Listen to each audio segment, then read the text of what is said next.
About 60 years ago, Maslow, the father of our hierarchy of learning and development, basically, he said that self-actualization, in order to be on the journey of transformation to self-actualization, we need to be able to maintain and develop a learning mindset. We call this a growth mindset, learning mindset, lifelong learning mindset, lots of ways to describe it, but it's pretty much the same thing. However, how do you actually achieve a learning mindset?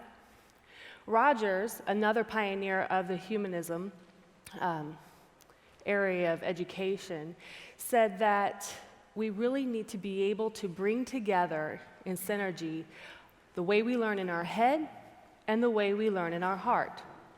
And Maslow was on board with that as well. So both of these men really focused on the value of balancing both cognitive learning and affective learning. I'm going to tell you a story to demonstrate that.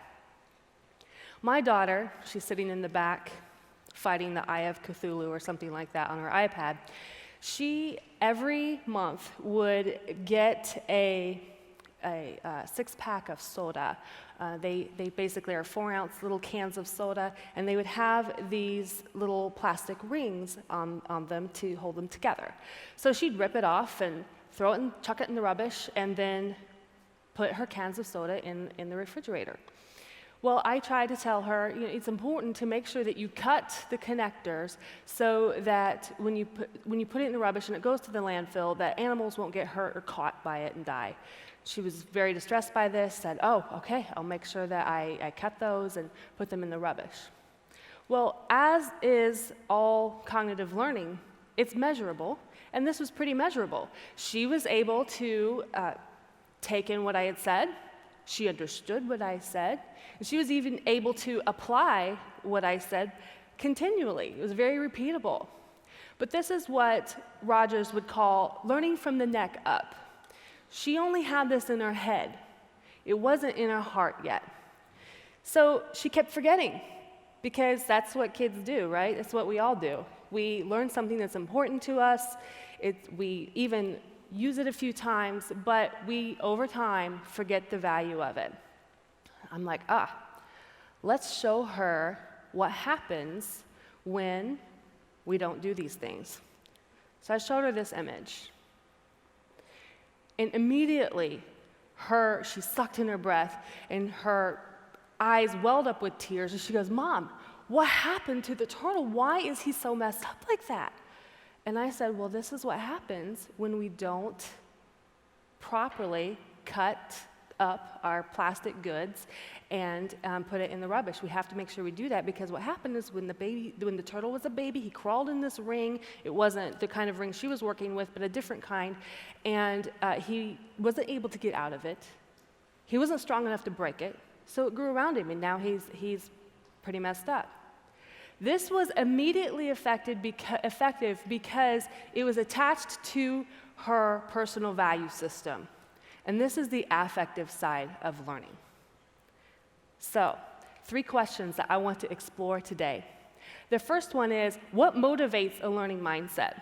I don't care about what motivates you personally, or what motivates you to do a task, or what motivates you to do your job, or what your passion is right now. If we can figure out how to motivate a learning mindset, those questions will fall into line, and you don't have to worry about those extrinsic motivations.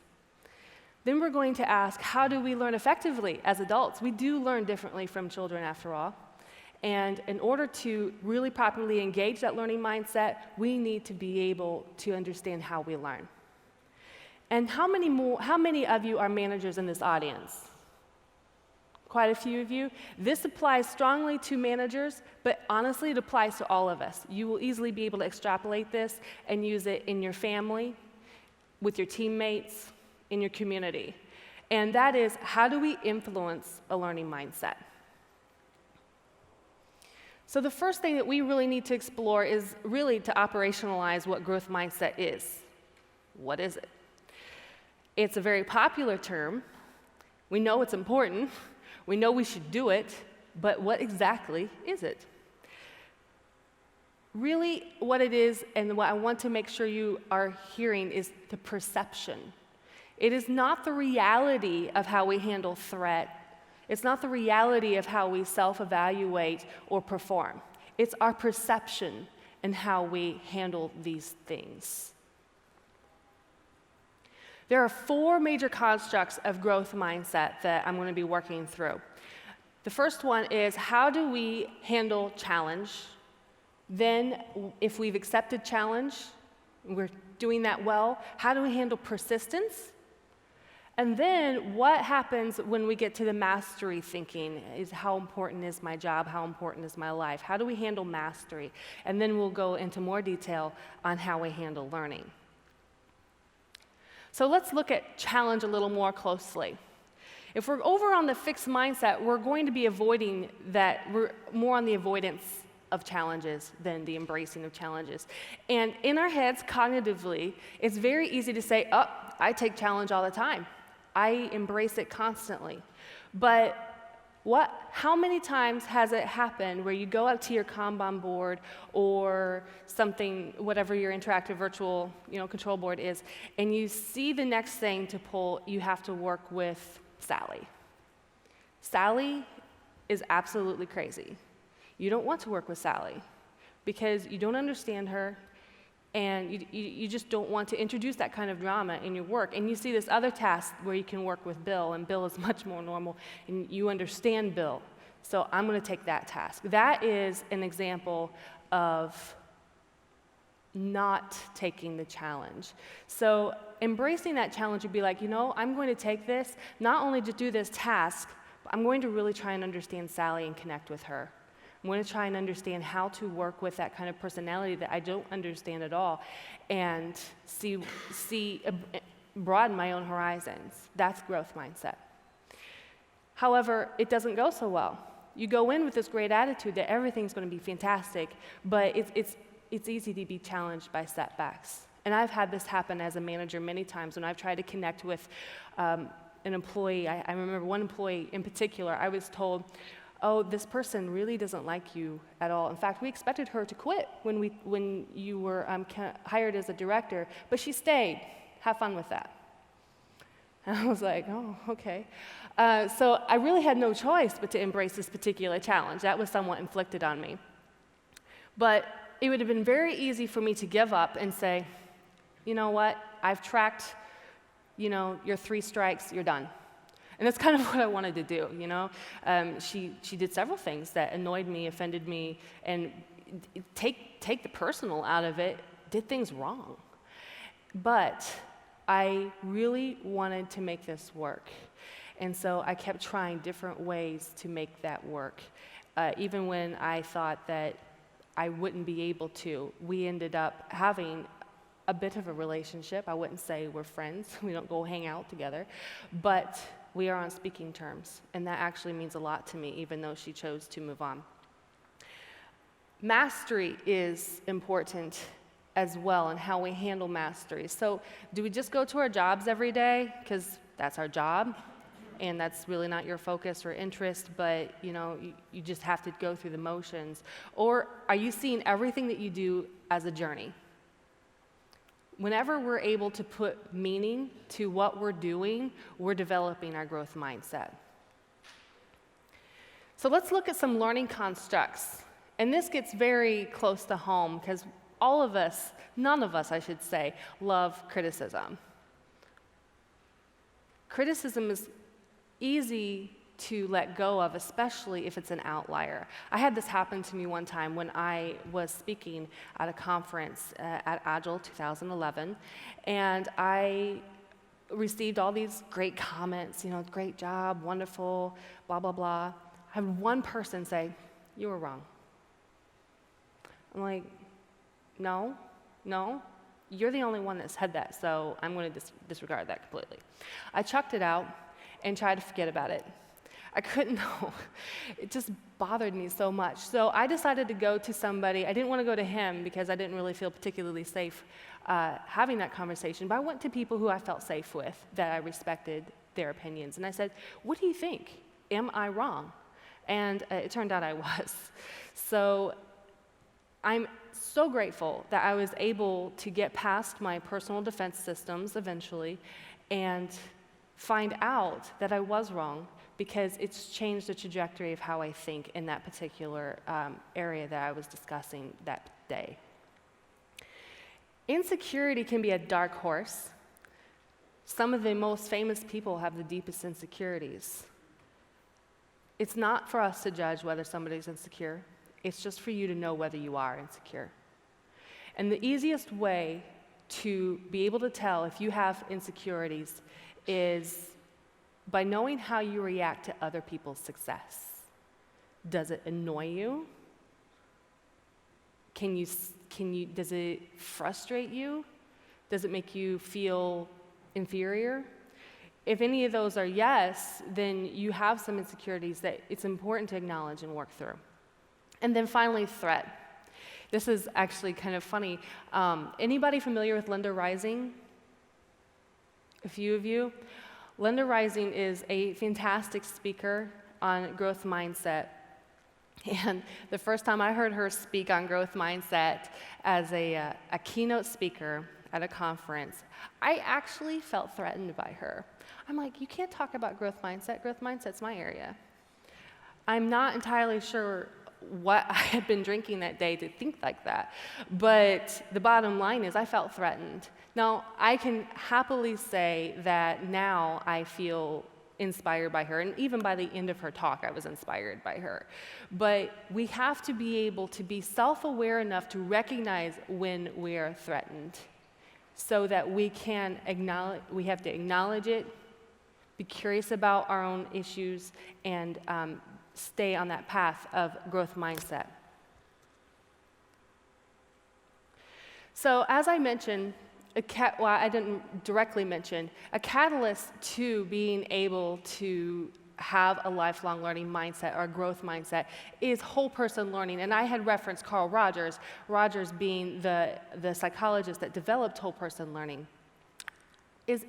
Are any of you familiar with cognitive learning domain, Bloom's taxonomy? Fewer of you, okay. This is basically it's a taxonomy that works through measurable ways that somebody has completed learning. So this would be where we'd say, do you understand it? Are you able to apply it? Can you analyze it? Can you evaluate it? Are you in creation mode? These are all levels of Bloom's cognitive taxonomy, and they are very important levels, but it's not enough. As both Maslow and Rogers have shown us in their work, we have to have the balance of not only our head, but we have to have our heart involved also. So we bring in affective learning. 20 years later, Bloom was a part of this team that developed affective learning. And that is a taxonomy that I'll go into more detail in just a second, where we are looking at how we are present. Are we acknowledging whatever we're learning as something that is actually valid, or are we just listening, blah, blah, blah, blah, blah, blah, blah, blah, okay, I'm done, goodbye. Are we actually able to engage on it? I disagree with you, but I want to understand what you're thinking so that I can possibly alter my thinking, or maybe influence you on my thinking. And then are we able to even appreciate it? So sometimes we can get to the level of where we're able to value somebody's opinion in the almost condescending way, like, that's nice, but you're wrong. That would not be appreciation. We need to make sure that we're able to appreciate a diversity of opinion. The value here as a manager is to know that when you're working with your employees, cognitive learning is great because you know, oh, I talked to so-and-so, I was able to explain this, and they were able to repeat it back to me, and I even saw that they applied it, just like my daughter. But they just went off and then did their own thing. Even if they don't even intentionally do that, we tend to fall into the habits that we're most comfortable. Affective learning, when we're able to engage on those things that I just talked about, we can predict the attitude and motivation by how they're engaging with us. So it's valuable to understand what the affective learning domain is. Let me go into a little more detail on cognitive learning through the lens of the story with my daughter. So Ellie could do simple recall. When I told her how to cut the connectors in between the little circles and put them in the rubbish, she could do that. She could remember that that was important. She could even explain it in her own words as she proceeded to lecture my husband on this later when I had forgotten to give him the heads up that I told her that. And then she could even go up to the application level of cognitive learning where she could perform the task on her own. Again, repeatedly be able to perform the task on her own. But once we get down into the nitty-gritty, the level of cognitive learning that really makes us shine, being able to deconstruct or analyze systems, being able to critique those systems, and being able to add existing knowledge, it would become purely cognitive dissonance, because at that point she can't connect to it anymore. So stopping at perform task, let's pop over to the affective learning. This first level is present in learning, and frankly, this is where our curiosity has to be piqued. Eventually, after I nagged her so many times after forgetting, she's like, why is it so important? I know there's animals involved here, but who cares? Is it really that important? Well, once I showed her she had to have that curiosity. So once I showed her the turtle, her active participation kicked in pretty hard. She's like, whoa, I don't want that to happen to the animals. Once she is able to participate on that level, she is now really strongly believing, it's really important that we do this. In fact, she takes it to something that she couldn't do over here. Come on. She could perform the task, right? But now she believes strongly. So because she can believe strongly and understands the bigger picture behind it, she has taken it way beyond the milk ring, the little plastic things. Everything has to be cut up that goes in the rubbish, everything. She's even gotten into this recycle program at home that's exhausting my family. So her strength in the affective learning has really increased her understanding. She's even been able to organize her values into the value of taking care of the animals into her personal value system. So as much as she likes to game, if she could game 20 hours a day, if I would let her, she would. She actually has prioritized her interest in taking care of the earth over gaming. So at 8 years old, she was Googling how to properly recycle. She entered an art contest on taking care of the earth and being a steward of the earth. Went crazy, I was like, whoa, what's going on here? If I had made her do this, she would have screamed and hollered and said, no, I'm not doing this. But because her affective learning is engaged, she's really motivated about this. She's very excited. And it has gotten to a point where it's very high on her personal value system, to the point where now she's influencing others as she sends regular polls out on her Google+. Are you drinking from plastic water bottles? This is very bad. She'll just give little mini lectures on Google+ on why it's important not to do that, or whatever the situation is. So now that she's gone all the way through this affective learning taxonomy, she's able to go back to the cognitive way and deconstruct or analyze the system of recycling. She's learned a lot about it. She understands that it's important that there's landfill rubbish, there's recycle rubbish, there's all kinds of recycle levels. It's important to pull out the plug from electrics, all of these things that she's now instituted around the house with stickers and Post-it notes. So given that ability now, she can also critique. Based on her research that she's done, she found out that she has to have certain liners for the rubbish. Otherwise, all this recyclable stuff that's supposed to decompose in the ground is sitting in a ball of plastic that won't decompose. She learned that and explained that to me. I was like, okay, well, pick some liners, do whatever you want. And she even realized that, she goes, Mom, everybody in this house is too lazy to go to the right container. Can we buy these rubbish containers that have the little, what I call lazy thing, the foot pedal, so that everybody will actually use it? I'm like, wow, okay. Now, I think if I'd have left it only at cognitive level and I didn't engage that affect in her, I don't think we'd be at this point with her. There are a few frameworks. Let me go back just for a second. It's one thing to be able to give this story. It's another thing to be able to actually activate it in your employees. So I want to provide a few frameworks for you where you can actually use this with your employees. One of those is individuation. I've used this a number of times in classrooms and faculty training sessions, corporate training sessions, different environments, and it's worked very well. Suraj Surajuddin of Temenos introduced it to me, and it's really effective for helping us be able to find empathy with each other. And one of the hardest parts of being on a team is developing a sense of trust and safety. And this is a ticket to do that. And basically what it is, Suraj calls it influence maps, and you create symbols based on things that are very valuable to you, very important to you, and then you share them. So it can be in the context of work, your career, your home, whatever, and sharing those very meaningful stories about you with your coworkers, with your boss, with your employees, opens you up to a level of trust that is important.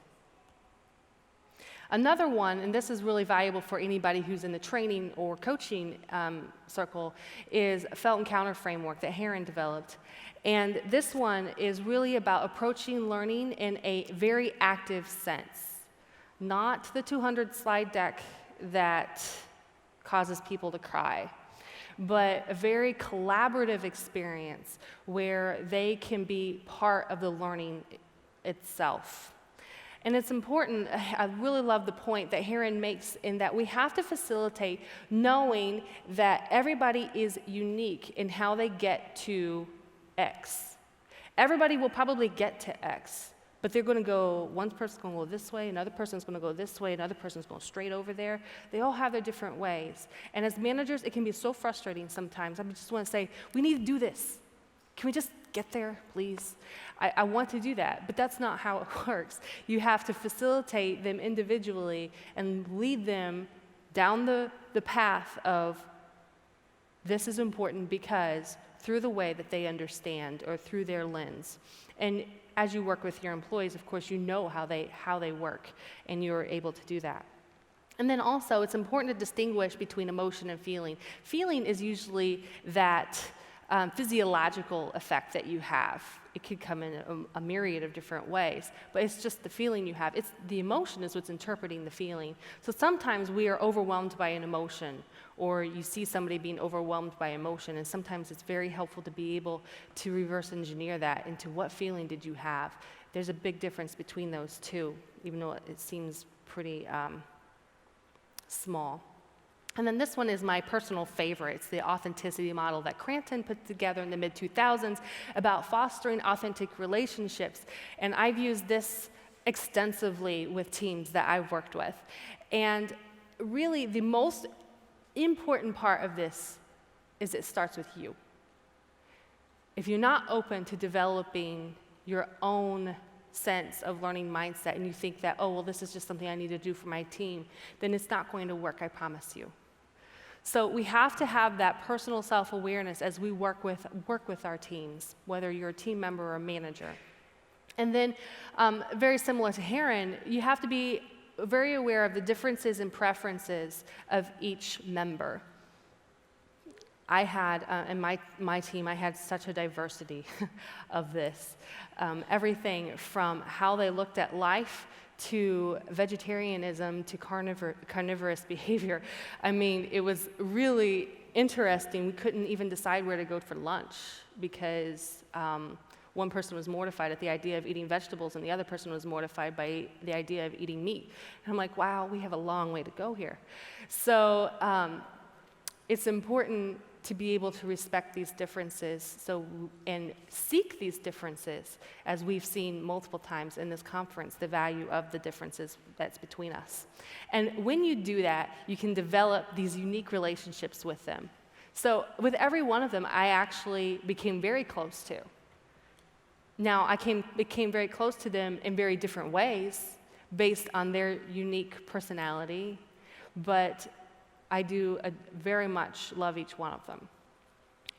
When you are able to develop a personal relationship with them, you can then be aware of the constraints that can sometimes frustrate your employees.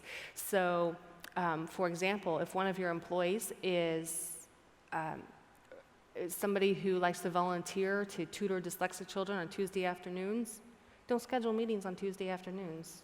I mean, just work with the constraints that your employees have so that you can really empower them to fulfill more than just their job, but they can feel more empowered through their life. And of course, reflection is essential on a weekly level. So, something I would like you to do right now is just take a minute and just turn to a neighbor and say, is there anything I just picked up I'm asking you, is there anything that you've picked up in the last few minutes that you would like to share that you would be taking back with you? Any takeaways, basically?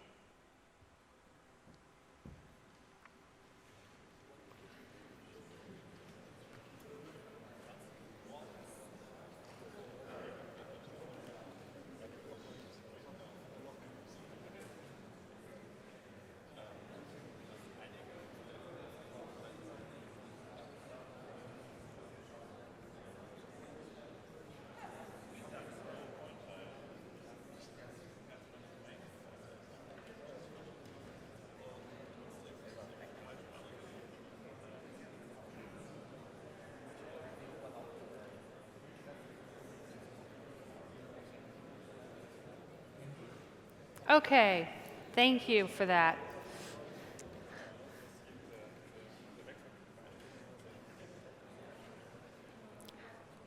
I hope that reflection will help cement it even further as you go home.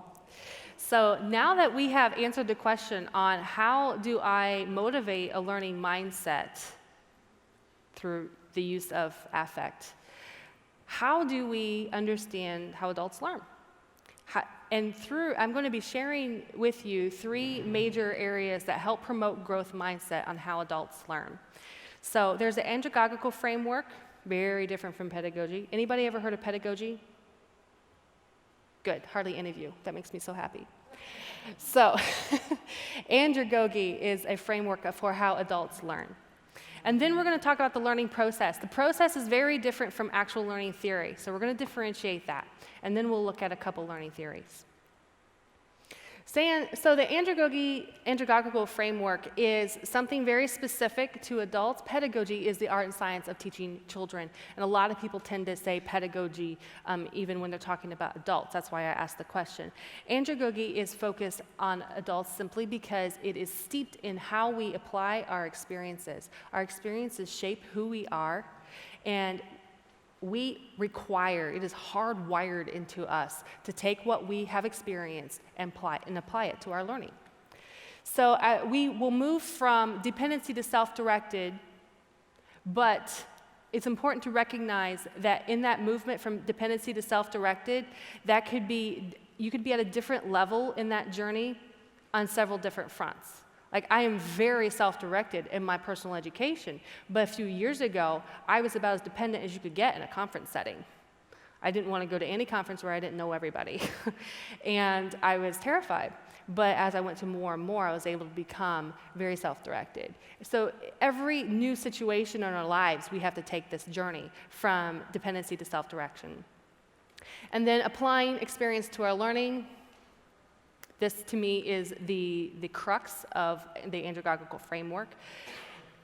What our social roles are helps us determine our learning preparedness. And then we are very problem-centered people.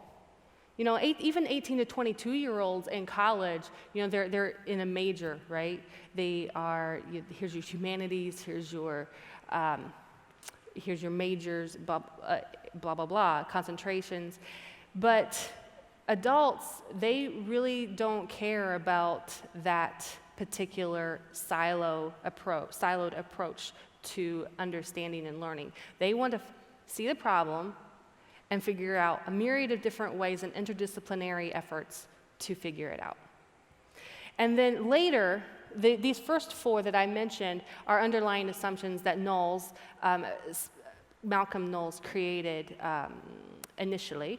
And then these last two he added later, whereas eternal motivations are more effective. And I think we've already seen that through the use of affective learning. If we're able to develop a learning mindset, we're going to be internally motivated. The money's not going to be necessary, or the job promotion isn't going to drive us, etc. And then knowing the why, again, affect. We have to be curious to even be at the baseline level of affective learning. So what is this learning process stuff? We all have this learning process. Theory is important because there's several different ways to look at things, right?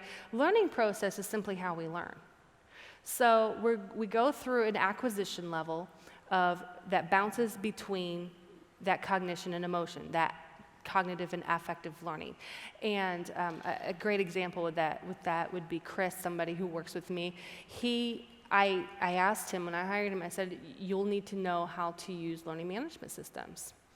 And he's like, I don't know anything about learning management systems. I said, that's fine, learn. So he set to the task of learning not only one, but he had to learn several and learn the patterns between them, etc. So he bounced back and forth on this personal, individual journey of acquisition on learning how to use learning management systems and going through a whole myriad of emotions, everything from frustration to celebration to, oh no, that did not work. I mean, just back and forth. But he had to be very open in both fronts to be able to take this journey and finish to the point where he's like, I now feel comfortable with several different learning management systems.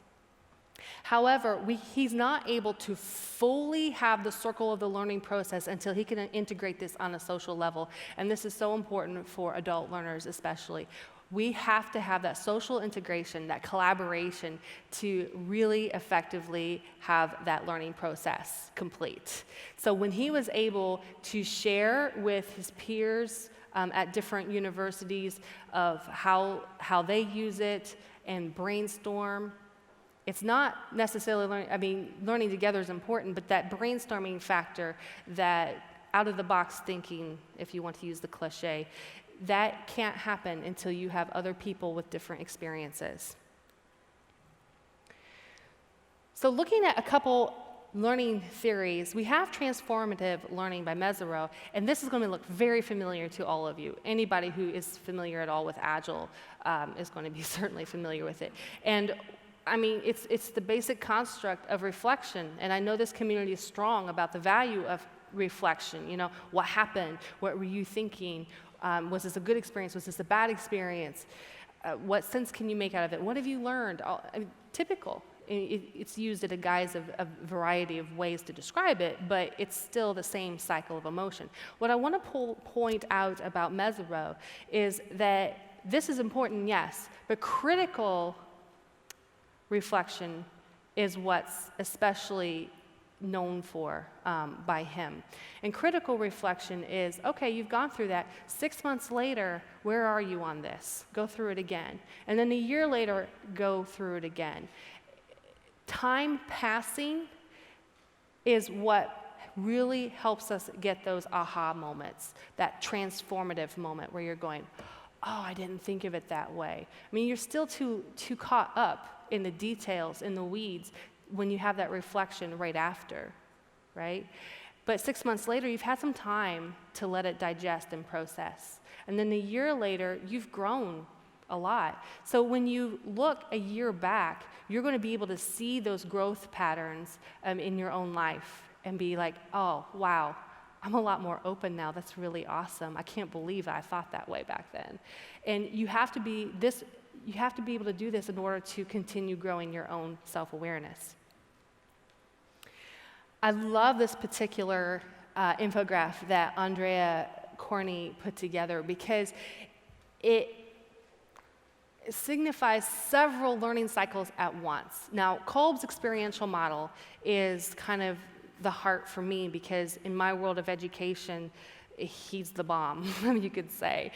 But it's not really a terminology that is familiar to people who don't know Kolb inside and out.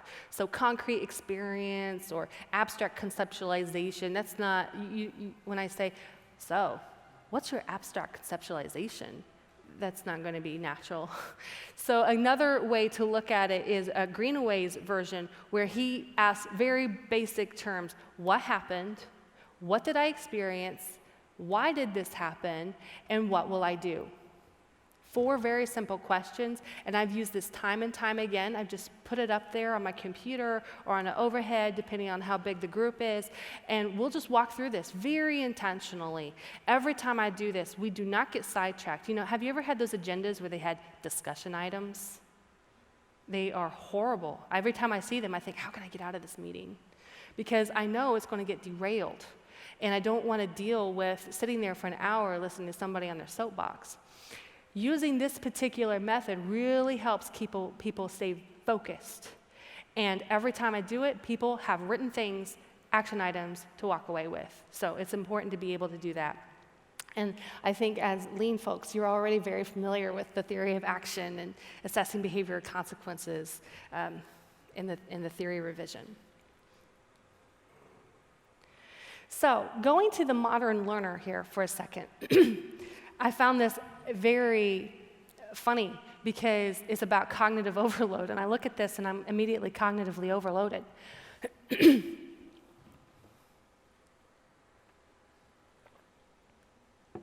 But it's a very valuable, it's very valuable information to understand who our workers are. Like we just answered the question of how they learn, right? But that doesn't necessarily help us on its own. We have to understand who our people are. And our people are exhausted.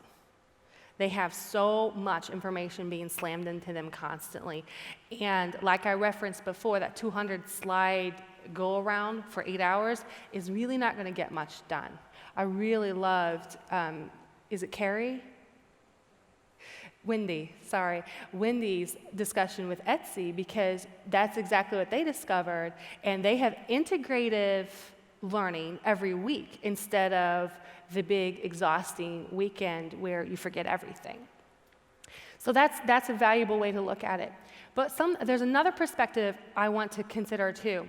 We're not worried about this 1%. As managers, we should not be worried about this 1% of a typical work week in that employees that's all they have to focus on training and development.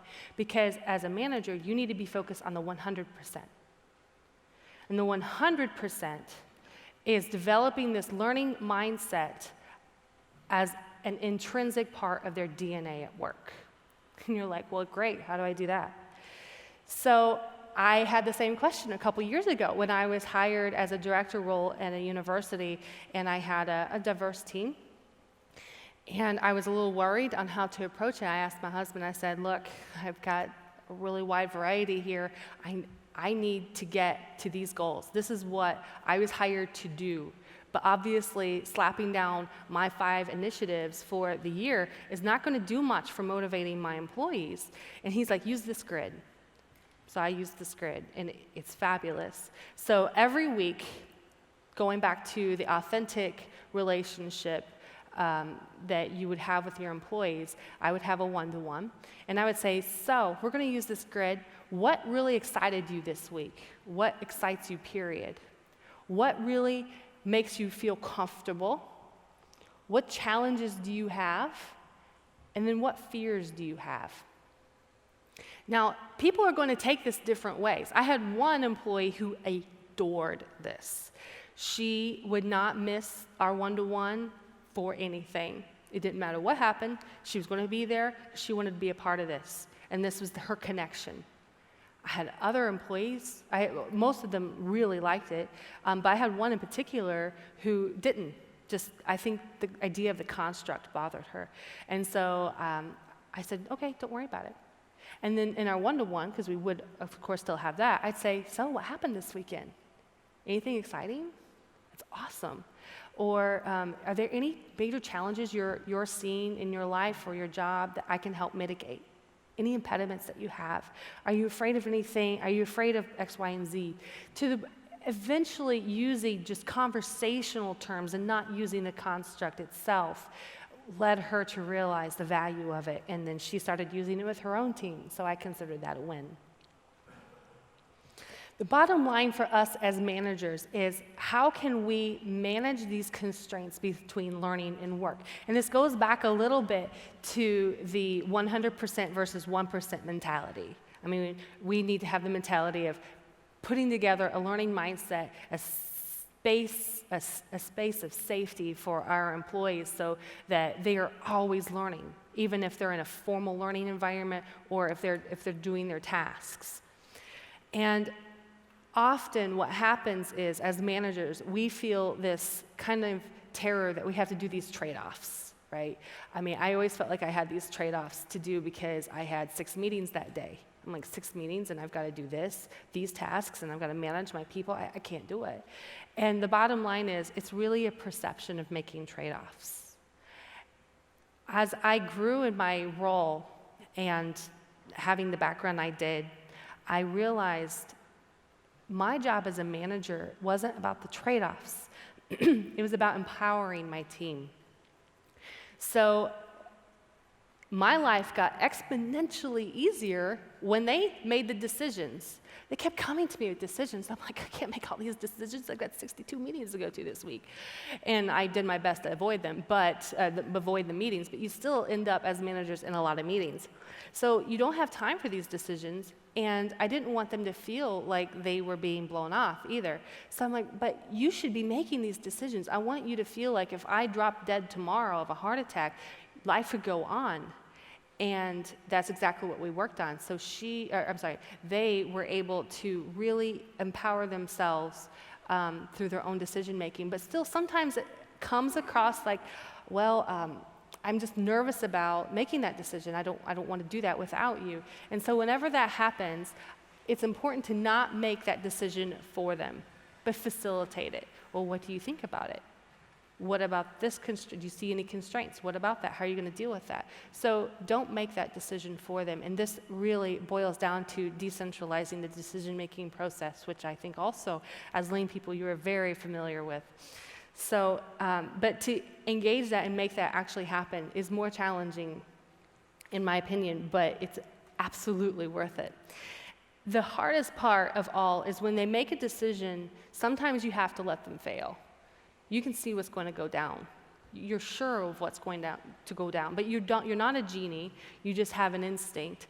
And so sometimes you just have to let them fail.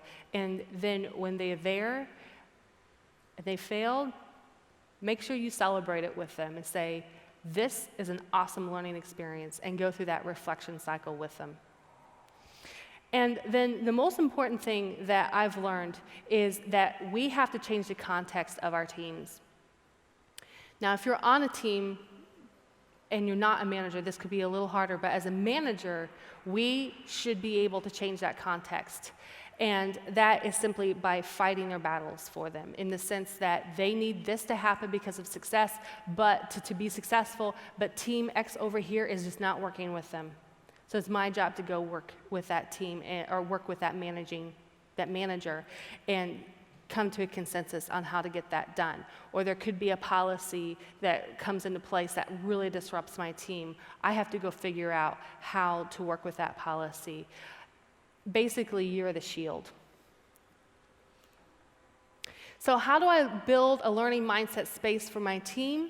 Just as a quick little recap of what we've already talked about, we need to propel that growth mindset. Be aware of those constructs of challenge, persistence, mastery, learning. Help them. You don't have to say the constructs to them, but be aware of them as you work through reflection periods and engage with your employees. And then make sure that you connect to each individual authentically, whatever model you use, or whether you create your own model. That authentic connection is what's absolutely bottom line and critical. And of course, we have to understand how adults learn. If we don't understand that we need the human face, we need to have the conversations, the collaborative experiences, we're not understanding how adults learn. So use the frameworks, use the Greenaway framework or the Mesereau framework. You employ critical reflection. Whatever you think will work for your team, adopt one of those. And here's the hardest part of all, is that we have to demonstrate vulnerability. I found this particularly hard because I'm not really into demonstrating vulnerability, but it's absolutely critical to be able to do that. Your trust will go up. Their trust will go up. So your action today that I want you to have is to be able to pick one thing, just one thing that you learned today, then do it, and then employ that critical reflection. Put it in your calendar in 6 months and say, how did this work for me? The final gift that I got and that I want to share with you is that I was able to have a very deep relationship with each of my team members that transcended the job. None of us, only one person there still works there because we've all moved on in different realms, but we're all still connected. And to me, this is the absolute critical part of being a manager, is that we have to be part of that human factor. Thank you.